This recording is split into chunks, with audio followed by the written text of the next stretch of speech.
Pourquoi est-ce qu'on procrastine? Pourquoi est-ce qu'on remet à plus tard?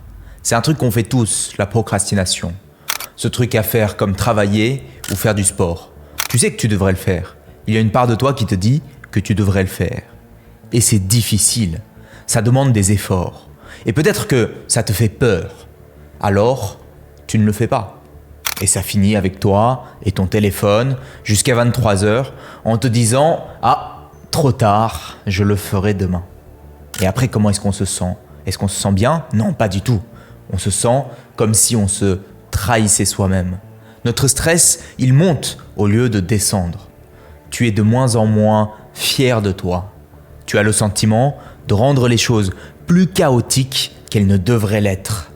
Et si tu fais ça assez longtemps, si ça devient une habitude, les choses vont devenir si chaotiques autour de toi que tu sombres dans le chaos total. Alors non, ce n'est pas une très bonne idée de fuir ce que tu as à faire, quelle que soit cette chose. Aujourd'hui, je veux que tu vois l'urgence qu'il y a à développer une plus grande force de caractère, plus d'autodiscipline et moins de procrastination. L'antidote à la procrastination, c'est de ça que je veux te parler aujourd'hui.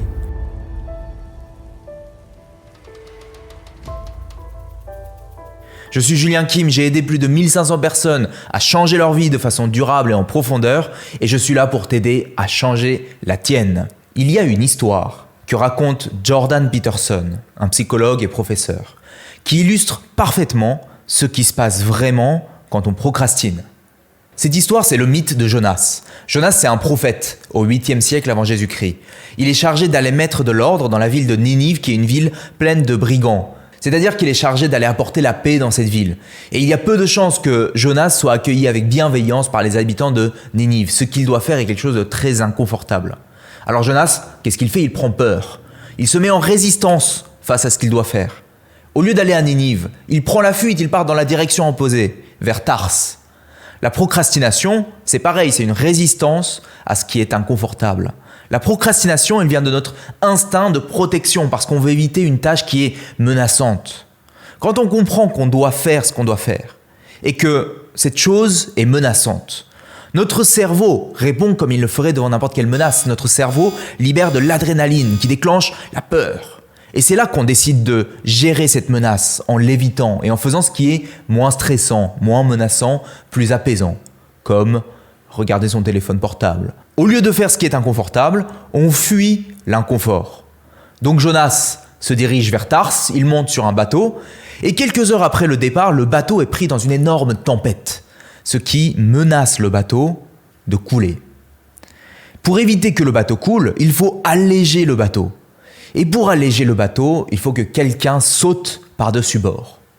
Et Jonas est pris de culpabilité parce qu'au fond de lui, il sait que si cette tempête s'abat sur l'équipage, c'est parce qu'il a fui sa mission.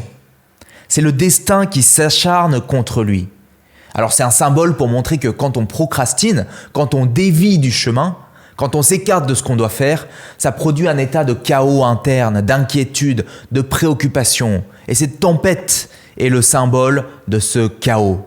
Alors Jonas se retrouve au milieu de ce chaos qu'il a créé lui-même parce qu'il ne fait pas ce qu'il est censé faire. Jonas considère donc qu'il mérite de mourir. Il se jette à la mer. Et la tempête se calme aussitôt. Mais Jonas, lui, est englouti par un énorme poisson, une baleine peut-être. Il est happé dans les profondeurs sous-marines. Qu'est-ce qui se passe quand on procrastine? 1 jour, 10 jours, 1 mois, 1 an, 10 ans. Non seulement notre projet, notre rêve disparaît, mais on tombe dans les profondeurs. Notre faiblesse de caractère et notre habitude à la procrastination nous fait sombrer dans un monde souterrain. Tu te retrouves dans un territoire sombre, inconnu. Tu es menacé par la possibilité même de la mort. Tout est sombre et tu ne sais pas quoi faire. Tu es dans ce monde souterrain, dangereux et sombre, et tout s'effondre autour de toi. Et tu réalises que tu es responsable de ta propre défaite. Et alors, qu'est-ce que tu fais? La seule chose possible. Tu décides que tu vas faire ce que tu es censé faire. Et tu croises les doigts pour que la vie t'en donne la possibilité. Tu croises les doigts pour que la vie t'en donne une seconde chance. Et si cette chance t'est offerte, tu te relèves et tu fais ce qui est juste. Tu fais ce qui te fait peur. Tu fais ce qui est beau. Et c'est exactement ça, l'antidote à la procrastination. Et c'est de ça que parle l'histoire de Jonas. Jonas se retrouve 3 jours et 3 nuits dans le ventre de la baleine. Pendant ces 3 jours et ces 3 nuits, il ne sait pas quoi faire. Et finalement, il accepte de mener sa mission à bien. Et alors, il est enfin recraché, il remonte à la surface de la terre. Le seul moyen de sortir des profondeurs est d'accepter sa mission.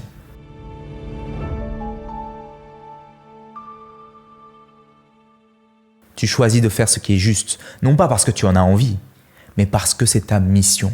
Et c'est ça la différence. Quand tu fais les choses par envie, tu agis quand tu es inspiré ou quand tu es d'humeur à le faire. Mais quand ça te fait peur, tu procrastines aussitôt. Alors que quand tu fais les choses parce que c'est ta mission, tu es déterminé et tu es engagé à réussir, tu sais déjà ce qui t'attend si tu ne le fais pas. Tu es déjà allé voir dans les profondeurs et tu n'as aucune envie d'y retourner. L'antidote à la procrastination, c'est d'aborder ta vie non pas comme une envie, mais comme une mission. En 2012, j'ai été recruté en stage dans une boîte de cosmétiques. Ma responsable me donne un document PowerPoint à produire. Et tu vois, je passe la journée dessus. Et arrivé à la fin de la journée, je suis super fier du truc. J'imagine qu'elle va me féliciter. Je lui montre le document et elle me dit « C'est pas la première fois que tu fais un document PowerPoint ?» Elle trouve ça complètement nul. Elle me fait refaire le document pour le lendemain. Bon, je passe une bonne partie de ma soirée, la matinée du lendemain à retaper le document. Je lui montre la seconde version. Elle me dit « Franchement, il n'y a rien qu'à changer, il faut tout refaire. » Je suis horrifié. Je m'apprête à préparer une 3e version. Et là, quand je retourne à mon bureau, soudainement, il y a une question qui me vient en tête. Et cette question, c'est « Pourquoi est-ce que je fais ça ? Pourquoi est-ce que je suis en train de faire ça ?» Et cette question pour moi a été la fin de ce stage. Au bout de 3 jours, j'ai annoncé que j'arrêtais le stage. Parce que je n'avais pas la réponse à la question « Pourquoi est-ce que je suis en train de faire ça ?» C'était pas ma mission. Ça n'avait pas de sens pour moi. Et donc, comme c'était pas ma mission, c'était impossible pour moi de continuer, impossible pour moi d'être discipliné, impossible pour moi de faire preuve de force de caractère. Aujourd'hui, une décennie plus tard, c'est complètement différent. Ma mission avec l'école Vivre Mieux, c'est d'aider un maximum de personnes à provoquer des changements profonds et durables dans leur vie. Tout ce que je fais aujourd'hui découle de cette mission. Si je mets autant d'énergie à produire les épisodes que je publie sur les réseaux sociaux, c'est parce que j'ai cette mission d'aider un maximum de gens à changer leur vie. Si je partage chaque jour une vidéo courte sur les réseaux, si ça fait maintenant 3-4 ans que chaque jour je partage une vidéo courte sur les réseaux sociaux, c'est pour cette mission. Si je recrute une équipe qui est au top, si je passe des semaines et des semaines pour sortir les parcours avec l'école Vivre Mieux, si je continue d'accompagner en individuel des gens alors que j'ai presque plus le temps de faire ça, c'est parce que c'est cette mission qui est en moi, que j'incarne, parce que c'est important pour moi. Et jamais il ne viendrait à l'idée d'abandonner ou de procrastiner parce que je n'ai pas le choix, c'est ma mission. L'être humain, je crois, est fait pour avoir une mission. Alors, choisis une mission, choisis la plus belle mission possible, une mission qui parle à tes tripes. C'est ça l'antidote à la procrastination. Cette mission, elle détermine ta motivation à faire ou à ne pas faire quelque chose. Tout ce que tu fais chaque jour est vécu en relation avec cette mission. Et c'est précisément cette mission qui donne du sens à chaque instant de ta journée. Et quand tu orientes ta vie vers une mission, maintenant, tu vois la vérité dans tes choix et tes actions, c'est-à-dire leur raison d'être en relation avec cette mission.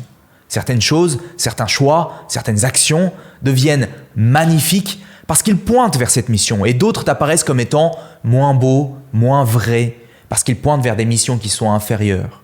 Et je sais que tu pourrais me dire « Non, moi je ne veux pas me fixer de mission, de but, parce que j'ai peur de l'échec. Si je me fixe un but, je risque d'échouer. Et si je ne me fixe pas de but, alors je ne peux pas échouer. » Mais c'est une grosse erreur. Ce n'est pas vrai. Parce que quand tu ne sais pas si tu as échoué, tu ne sais pas si tu as réussi non plus. Et si tu passes suffisamment de temps comme ça dans le brouillard à errer sans savoir quelle est ta mission, un jour ou l'autre, il sera trop tard. Et il sera trop tard bien plus rapidement que tu le penses. Donc, si tu veux vaincre la procrastination, fixe-toi un but.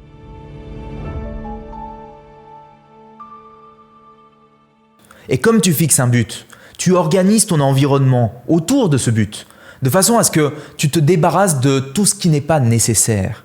C'est comme si tu partais en voyage et que tu avais un sac à dos à remplir. Tu as envie de prendre un maximum de choses, parce qu'il y a plein de choses qui te sont utiles dans l'absolu. Mais ton sac à dos n'a pas une capacité infinie. Tu ne peux pas tout prendre avec toi. Tu prends ce qui est nécessaire pour ton voyage. Tu élimines de ton sac à dos tout ce qui n'est pas nécessaire. Non pas parce que ces choses-là sont inutiles dans l'absolu, mais parce que chaque chose n'est pas ta priorité. Une vie sans but est chaotique. L'instant où un but est déterminé, il devient nécessaire d'établir des priorités. Donc si je résume, la procrastination, c'est la résistance à son destin. C'est le refus d'embarquer dans l'aventure de sa vie. En fuyant ce qui est inconfortable, on tombe dans les profondeurs. Alors comment est-ce qu'on remonte à la surface? On accepte sa mission. Et alors on est capable d'endurer ce qui est inconfortable. L'antidote à la procrastination, c'est accepter sa mission. Il est urgent de développer sa force de caractère, de devenir discipliné, d'arrêter de procrastiner. J'insiste, c'est important, c'est urgent, c'est facile. J'ai conçu pour toi une méthode simple pour développer ta force de caractère, devenir plus discipliné et apprendre à être confortable dans l'inconfort. Tu peux y parvenir en quelques heures, je te le promets, grâce à ce parcours que j'ai créé avec l'école Vivre Mieux. Alors si aujourd'hui tu veux en finir avec la procrastination, alors clique sur le lien qui s'affiche ci-dessous. Tu vas accéder à une vidéo privée qui t'explique étape par étape ce que tu vas faire pour apprendre à être confortable dans l'inconfort, pour construire une force de caractère, être capable d'affronter l'adversité que la vie nous impose inévitablement, grâce à la résilience, grâce à la discipline. Donc clique maintenant pour visionner cette vidéo et nous rejoindre dans le parcours. Si tu as aimé cet épisode et que tu veux nous soutenir, alors laisse-nous un commentaire, c'est important pour l'algorithme. Ça nous aide à faire grandir cette communauté. Alors si tu laisses un commentaire, je t'en serai super reconnaissant. On avance ensemble, c'était Julien Kim. Le meilleur est à venir, ciao.